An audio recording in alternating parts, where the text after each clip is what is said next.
Hello, friends. How are you? Good morning. It actually is morning, and this is Ernest the RV. So we like to do stuff however we want to do it. So, we actually are. We stayed overnight by the Lowe's. We've been using the Lowe's internet, free internet. I'll talk about that in another video. Locations on where you can get some good internet for free. If you know, some good ways to save money. So anyways, today we're talking about expenses real quick because I like to keep it 100%. You know, you're gonna have expenses when you get into RV life, van life, whatever type of nomad life you're gonna do. You're gonna have expenses, obviously. And the first one that usually pops in people's head is gas. They're always like, oh, you know, you're gonna spend a lot in gas. Yeah, but there's other things that you're gonna have to spend money on, especially when you're first getting started. So when we were at our old apartment, I had got this little book, and in this book I take a lot of notes and put things that we were going to plan to do, how much money, etc., highlight whatever. So this is what I'm reading off of here so you guys can know what I'm referencing to. So the initial expense, I'm going to run through this real quick. The initial expenses on the 4th of September 2021 came up to $90.10. So even though we didn't buy the RV until the 19th of September, I was already pre-planning in my head already how much things we were going to need, just the super basics to get the RV ready to get on the road. So that's saying that the RV starts right up, able to drive, but these are the things that we're going to need inside just in case an emergency, separate from the food and everything else, okay? And some basics. So storage boxes, toilet tissue, paper towel, cleaning stuff, vinyl gloves, Ziplocs. I just wrote down what I had spent, which was $90.10. Bleach cleaner, all of that stuff, and your iPostal mailbox. The iPostal mailbox is $10 a month. If you want to know more about it, I might talk about another video, but if you want to know more about it, comment below. But it's a digital mailbox, but it's not digital, it's digital and physical, and you'll have a location where you can go ahead and pick up your mail and stuff for $10 a month. Pretty good system. Okay, so let's talk about what we were paying before we started the RV life, okay? So no matter what, we still have been saving some money, but we're going to get even better at saving money. I want to get our expenses to $1,000 or less a month. So we're going to figure out how we're going to do that. We're going to find a way. Before at the old apartment, we were paying a total of, so not exact amounts, it's just an approximate chunk amount, okay?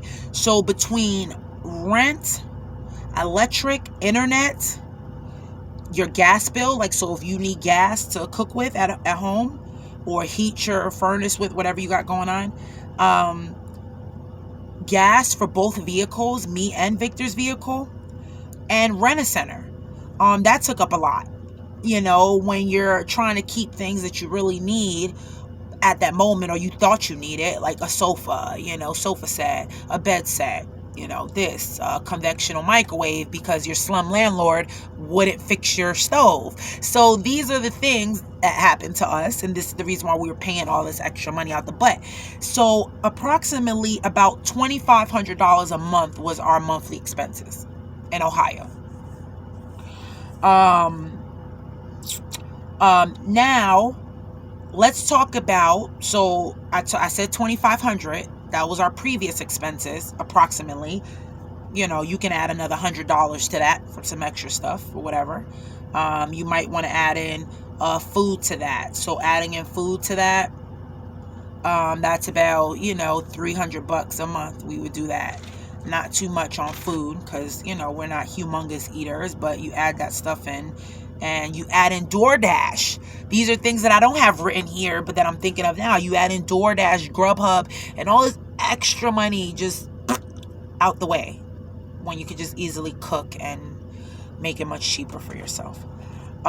So I'm learning as I'm talking to you guys right now. I'm just keeping it 100. Just making a video and keeping it 100 with you guys. So now let's talk about the expenses that we've actually had in the RV so far. Now remember, this is going to include repairs. We would hope, anyway, knock on wood, we would hope, because this is real wood actually, this is really, really real wood. But we would hope that you don't have repairs every month, okay? Which I'm sure it's happening to somebody in the RV van life, where every time you turn around, if it's not one problem, it's another problem, it's another problem, it's another problem, okay? Because you're constantly driving and stuff. And some people are constantly parking, so they don't have so many issues. Parking can cause a little bit of issues, but not so much. You got my drift. So anyways, this is including repairs. Just keep that in mind. So approximately $1,877 is what we spent approximately so far in this month of October. That's including about $800, 800 and change in repairs. That's repairs on tires, brake lights, batteries, different type of things that you're going to have to be prepared for at first, and some things you're just not going to be prepared for. So those are the things you just pray on. You're supposed to pray anyway, but you pray on those and you say, well, you know, God, take me through this. I'll be all right.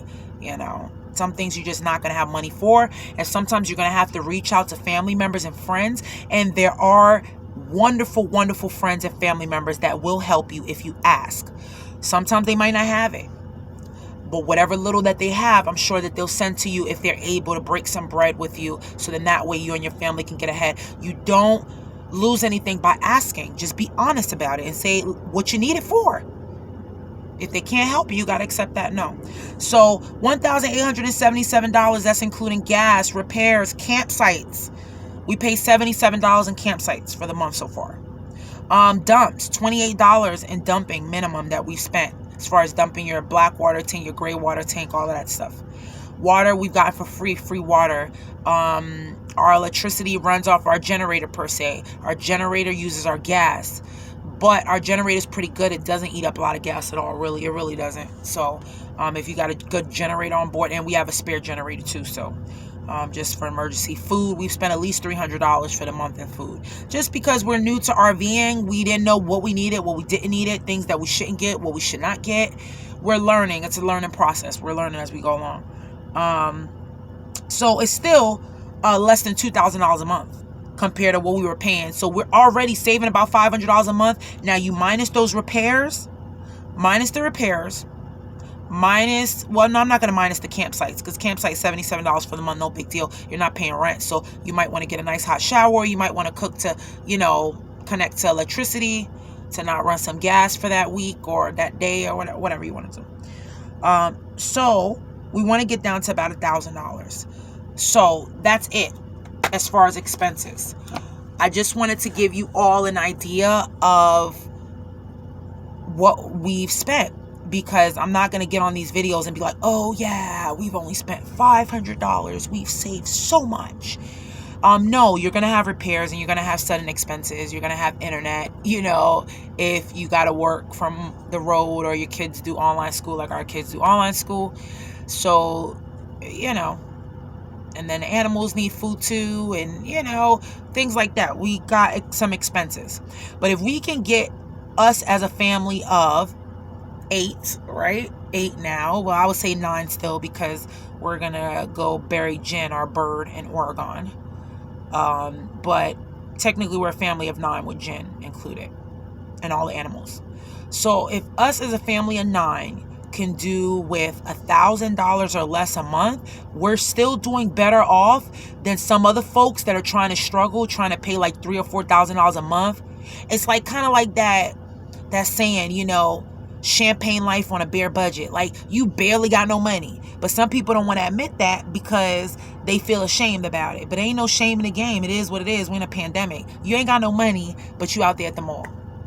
You ain't got your rent paid, but you at the hair salon.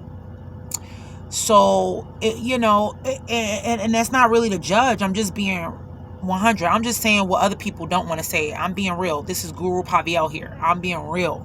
Like, this is what it is, and I'm going to say what it is. But, you know, we're still doing better off, and we could do even better off if we got our expenses under $800 a month. That would be.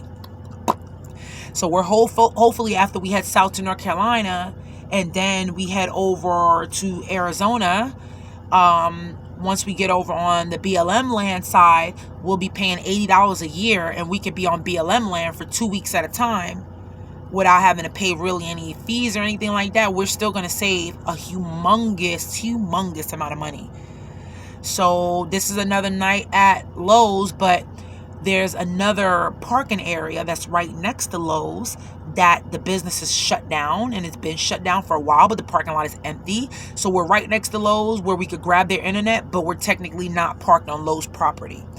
So another night free, and we will probably be here tonight again. Another night rent free. So I'm going to make another video as far as internet and where to get your internet, because I need you all to know that there's hope of doing this for anybody, no matter how much money you make. That's the whole point of this expenses video. No matter how much money you make, you can make it. You might have to eliminate some things, and you might have to sacrifice not doing other things for other things. You might just have enough money for the month to put gas. You might not have for a bed. You might not have for a refrigerator. You might not have really for your food. But there's a solution for that. Okay? There's a solution for everything. Matter of fact, I might make a video about that and solutions, and I don't know. But anyways, there's a solution for everything. If you're able to buy a van, for an example, you barely was able to buy a van for $600. The van is kind of crap. Got an oil leak or something. Maybe you might got to get that fixed. You can easily talk to somebody around the block. If you can't afford a mechanic, there's a solution right there. Talk to somebody around the block. Talk to somebody, a neighbor. Say, hey, you know anybody who can fix an oil leak? Hey, he might not be able to fix the oil leak, but he might be able to put some tape around that sucker and get you through another week to where you could get somebody to actually fix it. Okay? Let's say you only got enough for gas. That's okay. You ain't got enough for a bed. That's okay. Go to your local thrift store. Go to a Goodwill. Pick up a lot of blankets. Try to get some on sale. They got blankets $2 and $3. Get a few blankets on sale. Pack them up together. Create yourself a bed in your van. Create yourself a bed. Okay? And then you give yourself another week. Maybe put together a little money where you could get a used butane stove and buy yourself a little butane can. Even if you can only afford one can for that day, that time, you might be able to buy a can for $3 of butane gas and have a butane stove. Okay, and you'll have something to cook with for at least 3 days straight. And if it's only you by yourself and you don't have a big family like us, a can of butane lasts me 3 days, and we got a big family. So can you imagine if you just by yourself and you might be cooking maybe some oodles and noodles? There you go, easy food. Some oodles and noodles, 25 cents a pack. There you go. You got your breakfast, lunch, and dinner if that's what you got to do. Sacrifices. Or you could just find a local pantry in your area until you're able to get out the state, and use the pantry in order to be able to get the food, because you need the food. It don't matter where you're living. The point is that if they're giving food, they should be able to give the food to anyone. So get some food. So there are ways to do things, because like I said, you might just have enough just for gas. Fill up that gas tank. Keep your gas tank always above half. Just in case you got to run to another state, to some family shelter or whatever. You want to have enough gas all the time. Keep at least $25 in your pocket. If you're a single person by yourself and you ain't got nothing else, try to keep at least $25 just tucked away to be able to, have an emergency. Keep a low phone bill. Get a $30 plan instead of a $50 plan, until you get on your feet. So there's ways to do things, and you need to know that it's possible. So thank you all for watching today. And I hope you all enjoyed this video, and I hope you learned and took something from it and pass this video along to family and friends, because I feel it's important for everybody to hear. You never know what situation they're in. They might be embarrassed. They don't want to tell nobody that they're about to get kicked out. They might not want to tell nobody that, that they've fallen on hard times, and they might see this video and say, light bulb, let me get a van. Shut, I'm about to get kicked out anyway. I might as well get a van. And worst case scenario, I'll be sleeping in a van. That ain't that bad. At least you got shelter. You ain't living in a tent, right? A little bit better than a tent. So, it's all good. But anyways, peace out, you all. Have a good day. God bless you all. Much love to everyone. And thank you all for watching. And like and subscribe if you want to see some more videos. We need some subscribers. And members free. So all you got to do is click. And keep up with us, every once in a blue moon until you get bored. I don't think you get too bored, but yeah, we got a lot more adventures coming. many more adventures. As long as God gives us strength in life, we're gonna keep on the road. Bye, y'all. Have a good one.